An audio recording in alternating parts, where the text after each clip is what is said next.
এ যেন এক নাটকীয় দ্বন্দ্ব, যেখানে তরুণ এক প্রার্থী হাঁটছেন আলোর খোঁজে, আর প্রসাদসম দাপটে বসে থাকা এক শক্তিশালী মানুষ ছুড়ে দিচ্ছেন হুমকির অন্ধকার।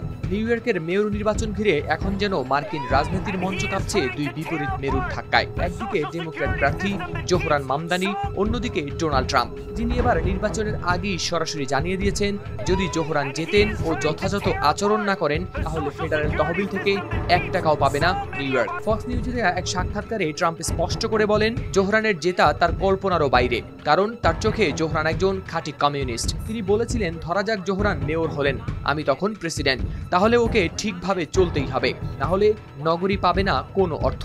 সংবাদ মাধ্যম দ্য গার্ডিয়ানে প্রকাশ পেয়েছে এমনই তথ্য। অথচ নিউ ইয়র্ক শহর প্রতি বছর কেন্দ্রীয় সরকার থেকে পায় প্রায় $10,000 কোটি ডলারেরও বেশি। হাসপাতাল থেকে শুরু করে শিক্ষা ও আবাসন, সে সব কিছুই চলে এই অর্থেই। অর্থাৎ এই হুমকি যেন নাড়িয়ে দিয়েছে পুরো শহরের অস্তিত্বকে। কিন্তু ট্রাম্পের কথায় এতটুকু পিছিয়ে যাননি জোহরান মামদানি। এনবিসির মিট দ্য প্রেসে তিনি স্পষ্ট করে জানিয়ে দেন তিনি কমিউনিস্ট নন। তিনি জানেন তার চেহারা, ভাষা, অতীত কিংবা আদর্শ এসব নিয়ে ট্রাম্প প্রশ্ন তুলবেন।